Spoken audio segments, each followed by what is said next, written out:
नमस्कार दोस्तों, स्वागत है आपका अपने वीजी नॉलेज में। आज उस शख्स की बात करने जा रहे हैं जिसकी छोटा राजन से अच्छी दोस्ती हुआ करती थी, जिसको वरदा राजन ने उसके खराब समय में अपने पास शरण दी। फिल्म डायरेक्टर को भी उसकी शर्तें माननी पड़ी थी। जी हाँ, यहाँ बात कर रहे हैं साधु शेट्टी की। पहले भी हम उस पर एक वीडियो बना चुके हैं। आज उस वीडियो का हम दूसरा पार्ट लेकर आए हैं। जिन्होंने पहला वीडियो नहीं देखा, उस वीडियो का लिंक हमने इस वीडियो के डिस्क्रिप्शन में डाल दिया है। जिसको देखना हो वो देख लीजिएगा। साधु शेट्टी के छोटे बेटे की जब उम्र 10 साल की थी तो उस समय साधु शेट्टी की डेथ हो गई थी। साधु शेट्टी अपने बेटे को पढ़ाई की ओर ध्यान देने को कहता था। उसका बेटा भी मन लगाकर पढ़ता था। आज के दौर की बात करें तो साधु शेट्टी का छोटा बेटा दर्शन साधु शेट्टी एक अच्छा और बड़ा बिजनेसमैन है। उसका क्राइम से दूर दूर तक कोई नाता नहीं है। साधु शेट्टी ने हेड्स ऑफ इंडिया मूवी में काम किया। उसमें उसने साधु शेट्टी का कैरेक्टर प्ले किया। कहते हैं 3 महीने फिल्म डायरेक्टर उसके घर आते रहे। वो साधु को फिल्म में रोल करने को कहते रहे। एक शर्त पे साधु ने फिल्म में काम करने के लिए हामी भरी थी कि वो खुद के कैरेक्टर में ही फिल्म में काम करेगा, ना कि किसी दूसरे के कैरेक्टर में। डायरेक्टर को साधु के लिए पूरी स्क्रिप्ट को चेंज करना पड़ गया था। साधु ने डायरेक्टर को बोलकर अपने ही बॉडीगार्ड्स को उस फिल्म में रोल दिलवाया। उस फिल्म में कोई दूसरा एक्टर नहीं था। साधु शेट्टी के खास आदमी जैसे कि प्रदीप पुजारी, दिनेश उस फिल्म में थे। साधु के एनकाउंटर से 2 साल पहले उस मूवी को रिलीज किया गया था। साधु की जान को उसके दुश्मनों से खतरा था। इसको देखते हुए 4 महीने उस मूवी की शूटिंग उन्हीं के गांव में की गई थी। ये मूवी काफ़ी हिट भी गई थी। साधु शेट्टी के बेटे की माने तो मूवी करने से 6 साल पहले ही साधु शेट्टी ने क्राइम के रास्ते को पूरी तरह छोड़ दिया था। बताया जाता है एक दिन में 150 लोग अपनी अर्जी लेकर साधु से मिलने आते थे। वो अपनी प्रॉब्लम उसको बताते थे, जैसे कि पानी, बिजली और दूसरी समस्याएं। साधु शेट्टी अपने बॉडीगार्ड को गांव के लोगों के साथ भेजता था। वो बॉडीगार्ड जब तक अपने घर वापस नहीं जाता था, जब तक गांव वालों की समस्या दूर ना हो जाए, चाहे फिर इसके लिए 10 दिन ही क्यों ना लग जाए। साधु शेट्टी ने तुल्लू नाडु सेना नाम की पार्टी को बनाया था। 2002 में साधु शेट्टी दुनिया को छोड़कर चला गया। 2003 में उस पार्टी को पॉज कर दिया गया। साधु शेट्टी की पत्नी चाहती तो पार्टी दोबारा शुरू कर सकती थी, लेकिन अपने बच्चों को अकेले ही उन्हें पिता और माँ का प्यार देना था। साधु शेट्टी के साथ साथ उसकी पत्नी भी डेयरिंग थी। अगर उसके बच्चे को पिता के दुश्मनों द्वारा निशाना बनाने की कोशिश की जाती तो अपने बच्चों की खातिर वो उनसे भिड़ने से पीछे नहीं हटती। साधु के जाने के बाद मजबूरन उसकी पत्नी को मैंगलोर पर अपना दबदबा बनाकर रखना पड़ा था। साधु शेट्टी के पुणे, नासिक में भी होटल्स हुआ करते थे। साधु शेट्टी और छोटा राजन में बहुत अच्छी दोस्ती हुआ करती थी। साधु शेट्टी ने छोटा राजन से आखिरी समय तक दोस्ती निभाई।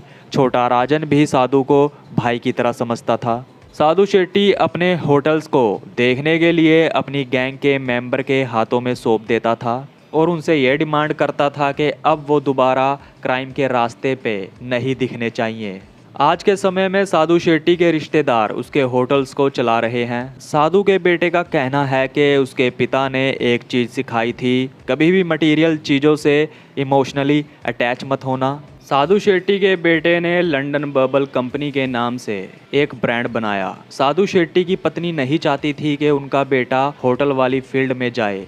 उनको डर था कहीं वो बिगड़ ना जाए। लंदन बबल खाने की चीज़ों का ब्रांड है।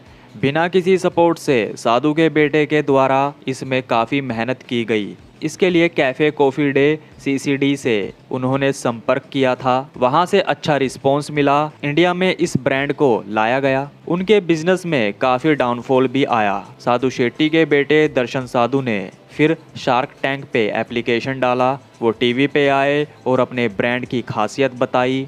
वहाँ से उनको 75 लाख की फंडिंग मिली। 2 जजेस को उन्होंने अपने फेवर में कर लिया था। 2013 में जब दर्शन साधु शेट्टी ने अपनी पढ़ाई ख़त्म की थी तो उस समय उसका बड़ा भाई जतिन साधु शेट्टी की डेथ हो गई थी। दर्शन अपने टेरेस पर बैठा जब रो रहा था तो उसको ख्याल आया कि उसको सबके सामने नहीं रोना है। वही अब घर में आदमी है जिसको परिवार की जिम्मेवारी को देखना है। जैसे जैसे जतिन साधु शेट्टी की उम्र बढ़ रही थी तो उसने अपने पिता के काम को देखना शुरू कर दिया था। जतिन के जाने के बाद दर्शन के कानों में दो आवाजें आ रही थी, जैसे मानो उसके एक कान में कोई ये कह रहा है इस पावर को बरकरार रखने के लिए उसको अपने भाई की गद्दी पर बैठना होगा। वहीं दूसरे कान में ये आवाज़ आ रही थी कि तुझे इन कामों की तरफ ध्यान नहीं देना है। आज के दौर के हिसाब से काम को देख, वो दौर अलग था। आपको बता दें, दर्शन साधु शेट्टी के बड़े भाई जतिन साधु शेट्टी का घर के बाहर रात के 1:30 बजे बाइक से एक्सीडेंट हुआ था। उसमें उसकी डेथ हो गई थी। घाटकोपर के राजावाड़ी हॉस्पिटल में उसको भर्ती करवाया गया। डॉक्टर्स ने उसको बचाने की बहुत कोशिश की मगर उसका लीवर फेल हो गया था। जतिन पावर ब्रोकर का काम किया करता था। वो वाइट कॉलर लोगों के बीच में सेटलमेंट करवाता था। जिन लोगों के केस अटके होते थे जतिन उनकी अर्जी लगवाता था। वो दो पार्टियों के बीच में समझौता करवाता था। जतिन के ऊपर कोई पुलिस केस दर्ज नहीं था, ना ही उसको किसी को मारना पसंद था। उसका एरिया में अच्छा रुतबा था। जो सीन वास्तव मूवी में दिखाया गया है जिसमें संजय दत्त तवा उठाकर शख्स के सर में मारता है, ऐसे ही रियल में साधु शेट्टी को टॉर्चर और प्रोवोक किया गया था। अपने आप को बचाने के लिए साधु शेट्टी ने लोहे की रोड से शिवसेना से जुड़े एक व्यक्ति के सर पर वार कर दिया था।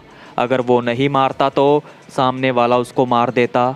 उस इंसिडेंट के बाद वरदा राजन ने साधु शेट्टी को सपोर्ट किया था और कुछ समय तक अपने पास रखा।